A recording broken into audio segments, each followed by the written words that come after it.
नमस्कार दोस्तों, इस वीडियो में हम जानेंगे कि नवरात्रि के दौरान माँ के अलग अलग 9 रूपों की पूजा होती है। तो फिर हम 9 दिन कौन कौन से रंग के वस्त्र पहने और क्या क्या माता को भोग लगाएं और किस प्रकार से हम पूजा करेंगे। तो अगर आपके पास अलग अलग कलर के वस्त्र हैं, आशा करती हूँ कि आजकल तो सभी के पास हर कलर के कपड़े हैं, तो फिर अलग अलग पहनिए। टोटल आपकी मर्जी है।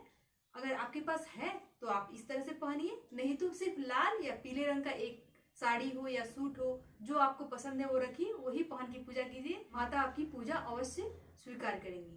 तो पहला दिन माँ शैलपुत्री की पूजा होगी। उस दिन हम पहनेंगे पीले रंग की साड़ी। पीले रंग की साड़ी हो या सूट हो, पीले रंग की साड़ी पहनिए। और उस दिन माता को हम भोग लगाएंगे गाय से बनी हुई शुद्ध घी का। अगर आपके पास है तो घी का भोग लगाइए, अगर नहीं है तो प्रत्येक दिन हम मिश्री का भी भोग लगा सकते हैं। और दूसरा स्वरूप है माता का ब्रह्मचारिणी माँ का। उस दिन हम पहनेंगे हरे रंग की साड़ी या हरे रंग का सूट और उस दिन भोग लगाएंगे मिश्री का। तीसरा स्वरूप है स्कंद माता का। उस दिन हम पहनेंगे भूरे रंग की साड़ी या सूट, जो भी आपके पास है। तो उस दिन भोग लगाएंगे गाय का दूध का।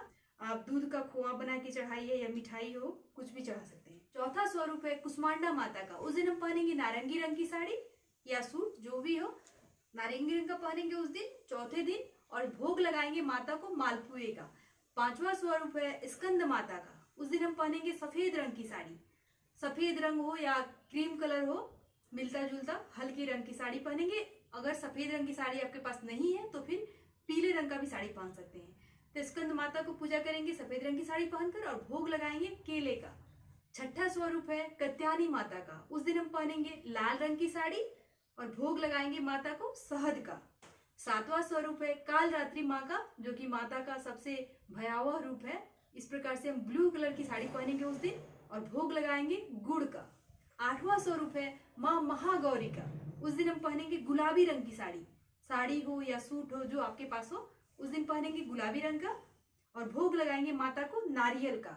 नौवां स्वरूप है माँ सिद्धिदात्री का। उस दिन माँ हमारी हर मनोकामनाओं को सिद्ध करती है। उस दिन हम पहनेंगे बैगनी रंग की साड़ी और माता को भोग लगाएंगे हलवा, पूड़ी और चने का। इस प्रकार से माँ के 9 रूप होते हैं। 9 रूपों की अलग अलग रंग का वस्त्र पहन की पूजा करेंगे। और रोज हम कोशिश करें कि भोग लगाएं जो उसमें लौंग और इलायची जरूर डालें। जितना आपसे संभव हो, जिस प्रकार से आपसे संभव हो, उस तरह से पूजा कीजिए। माँ आपकी पूजा अवश्य स्वीकार करेगी। ज्यादा चिंता करने की बात नहीं है, ज्यादा टेंशन न लें। आप सरल विधि से पूजा करें। अगर आपके पास है तो इस तरह से कीजिए, नहीं तो सिर्फ लाल और पीले रंग का वस्त्र पहनकर भी पूजा करेंगे आप। ऐसा नहीं है कि हम ऐसा नहीं करेंगे तो माँ हमसे खुश नहीं होगी। इस प्रकार से हम सरल विधि से पूजा करेंगे। धन्यवाद। आप सभी को नवरात्रि की हार्दिक